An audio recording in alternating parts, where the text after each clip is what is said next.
Hello there, vinyl community.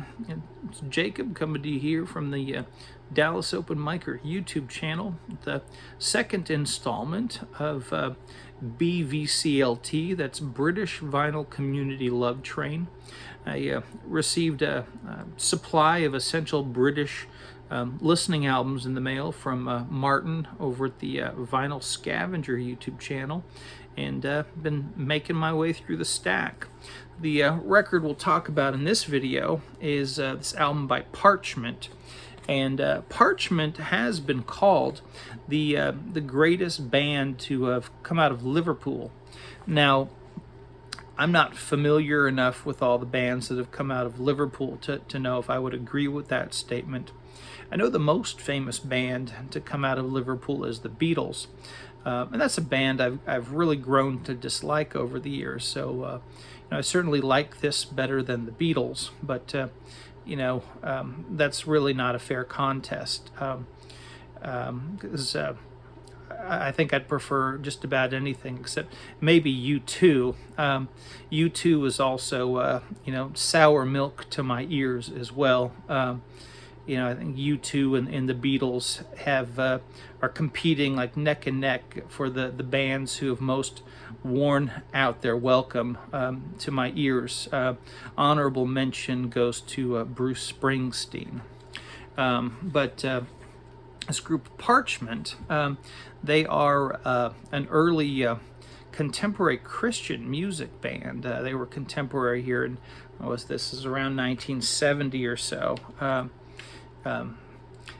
Somewhere between 70 to 73. I'm sorry, I left my notes aside. But what we have here, it's not like the hippie Christian contemporary music from around this time from the United States. This group, they came out of the Liverpool folk scene. So you have a very strong European folk influence that you hear, as well as that influence of the Beatles with the sitar, that George Harrison popularized in the West, along with Ravi Shankar. So we got mandolin, dulcimer, sitar to round out the instruments you hear on this record. Now, this first track, Light Up the Fire, the title track of the album, starts things off. It's a pretty straightforward piece of evangelism or evangelistic attitude, where you have this idea that Christ is the light of the world, and said that the light is the fire, and you can share the fire.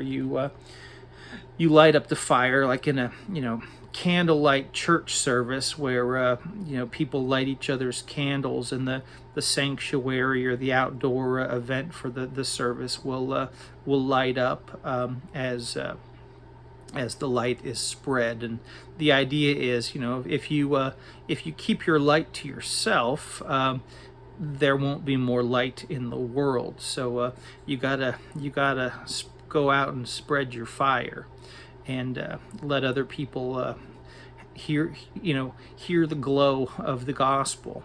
So I'm gonna do a needle drop here, and let's see what this opening track sounds like. Very conventional in its message, and very typical of Christian folk, I suppose. But we'll hear more of a European sound with the instruments. Let's do our first needle drop on this channel. We'll do a countdown: 3, 2, 1.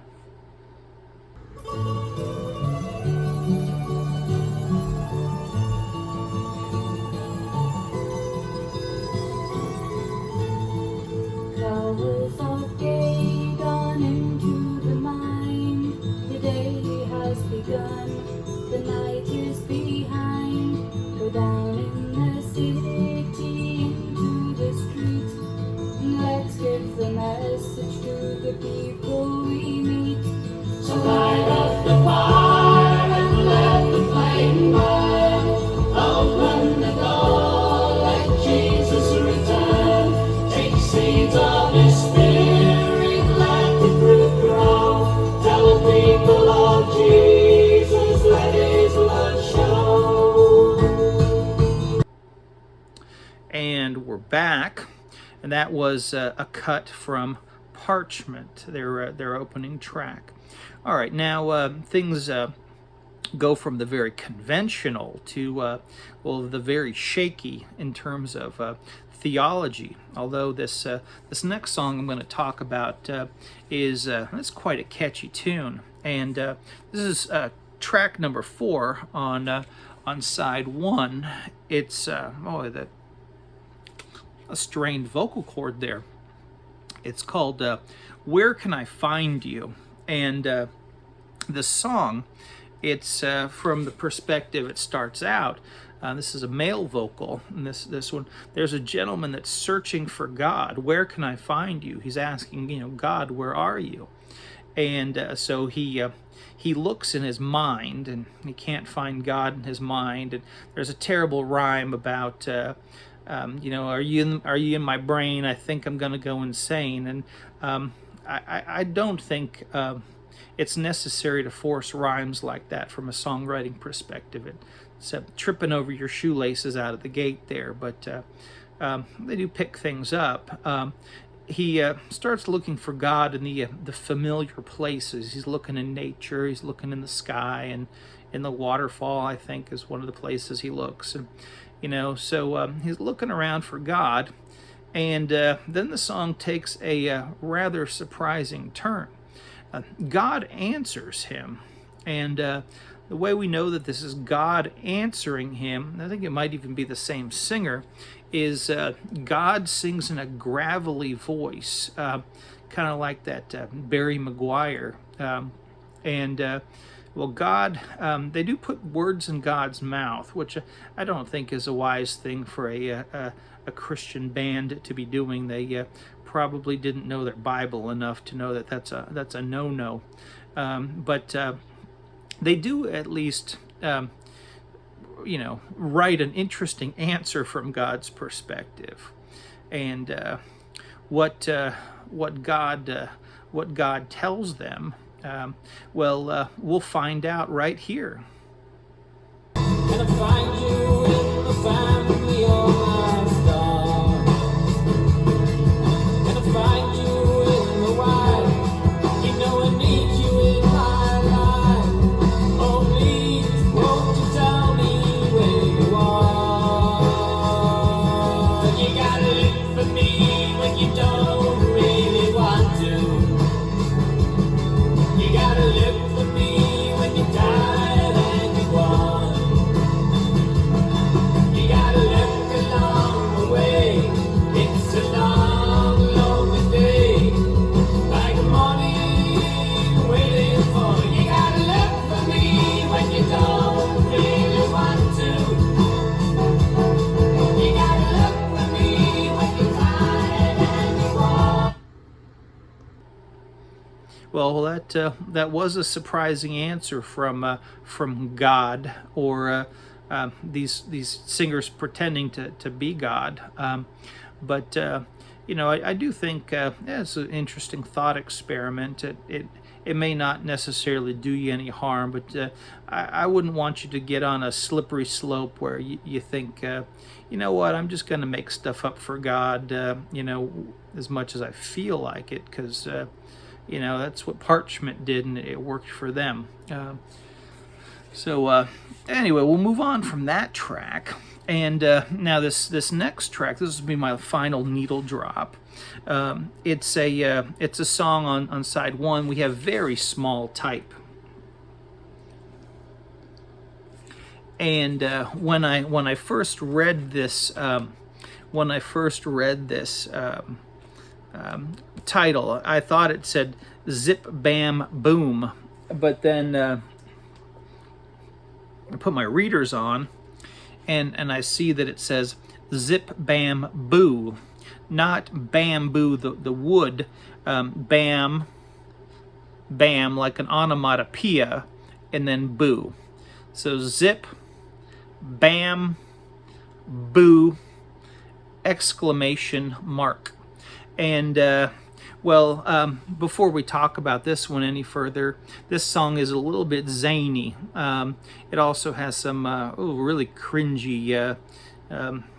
Well, we'll let you hear it for yourself. Here we go. 3, 2, 1. 1, 2, 3, 4.